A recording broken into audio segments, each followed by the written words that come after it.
العالمین والصلاة والسلام علی سید الانبیاء والمرسلین سید الاولین والآخرین خاتم النبیین وعلی آلہ وصحبہ اجمعین اما بعد اعوذ باللہ من الشیطان الرجیم بسم اللہ الرحمن الرحیم یا ایھا الناس اتقوا ربکم الذی خلقکم من نفس واحدۃ وخلق منها زوجها وبث منهما رجالا كثيرا ونساء واتقوا الله الذي تساءلون به والارحام ان الله كان عليكم رقيبا وقال تعالى يا ايها الذين امنوا اتقوا الله حق تقاته ولا تموتن الا وانتم مسلمون وقال تعالى يا ايها الذين امنوا اتقوا الله وقولوا قولا سديدا يصلح لكم اعمالكم ويغفر لكم ذنوبكم ومن يطع الله ورسوله فقد فاز فوزا عظيما صدق الله العظيم قال النبي صلى الله عليه وسلم النكاح من سنتي ومن رغب عن سنتي فليس مني او كما قال صلی اللہ علیہ وسلم۔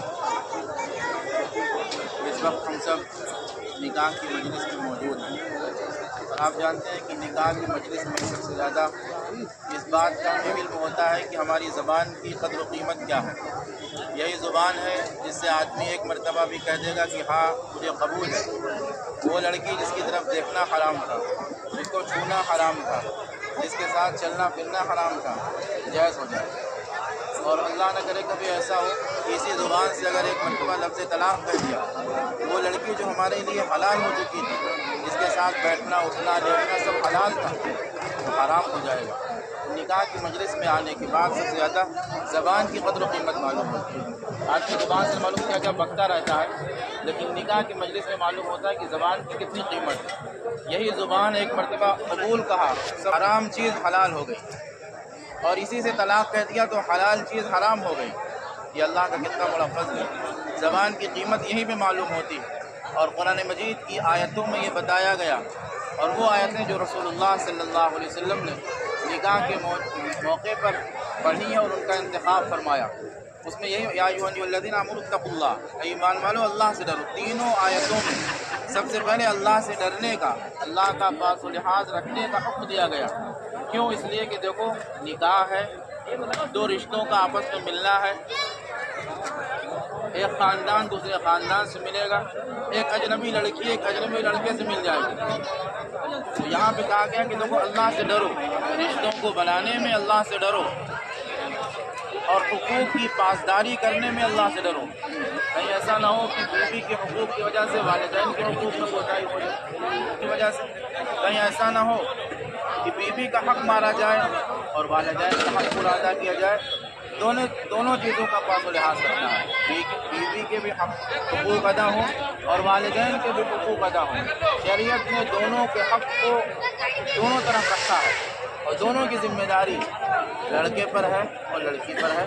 لڑکی اپنے حق پہچانے اور لڑکا اپنے حق پہچانے۔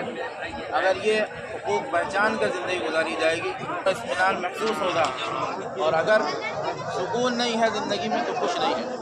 اور آیتوں میں میں نے بتایا کہ یا ایھا الذین آمنوا اتقوا اللہ، اللہ سے ڈرو، ہر چیز میں اللہ سے ڈرو۔ بات کہو تو اللہ سے ڈرو، اور بات کہو تو سچی بات کہو، اور فرمایا کہ اللہ سے ویسا ڈرو جیسا ڈرنے کا حق تقاتہ ولا تموتن الا وانتم مسلمون، اور تم نہ مرنا مگر مسلمان ہو کر۔ یہ قرآن کہتا ہے، یعنی اللہ کہتا ہے کہ تم مسلمان ہو کر ہی مرنا۔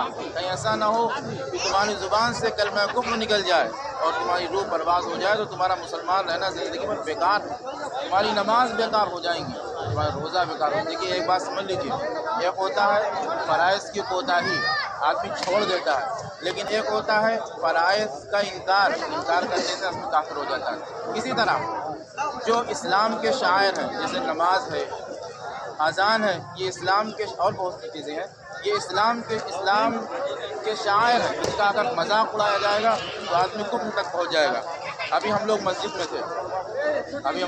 میں تھے اور بارات جو پہلے والی آئی، اذان ہو رہی تھی، اذان کے وقت پڑاکے دگائے گئے، یہ مذاق بنایا گیا اذان کا، یہ اذان کا مذاق بنایا گیا۔ کیا پڑاکہ دگانے والا مسلمان نہیں ہے؟ کیا اس کو اتنا علم نہیں کہ اذان ہو رہی؟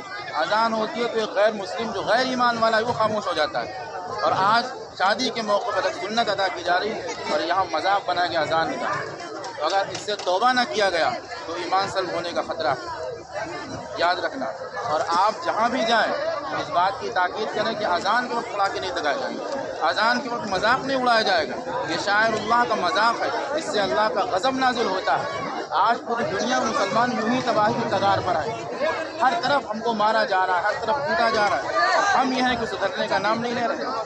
ہمارے اندر سوچ نہیں، ہمارے اندر فکر نہیں آ رہی. اگر ہم نے اپنی فکر نہ کی تو یہاں تو مارے جا رہے ہیں اور آخرت میں مارے جائیں گے. یہاں ہم اس لیے مارے گئے کہ ہم مسلمان ہیں، اور آخرت میں اس لیے مارے جائیں گے کہ تم مسلمان تھے کہاں. فرشتے کہیں گے تم مسلمان تھے کہاں. یہ تو بناوٹی ہے، یہ تو تمہاری شکل دیکھ رہی ہے، مسلمانوں کو مسلمان نہیں. اللہ ہم سب کی حفاظت فرمائے اور شاعر اللہ کا مذاق بنانے سے ہم سب کی حفاظت فرمائے. الحمدللہ رب العالمین. اللهم صل وسلم وبارك على عبدك ورسولك صلى الله عليه وسلم. اللهم إني أسألك الثبات في الأمر والعزيمة على الأمر وأسألك شكر نعمتك وأسألك حسن عبادتك وأسألك لسانا صادقا. اللهم إني أسألك من خير ما تعلم وأعوذ بك من شر ما تعلم وأستغفرك لما تعلم إنك أنت علام الغيوب. ربنا تقبل منا إنك أنت السميع العليم وتب علينا إنك أنت التواب الرحيم. صلى الله تعالى على سيدنا محمد وعلى آله وصحبه أجمعين برحمتك.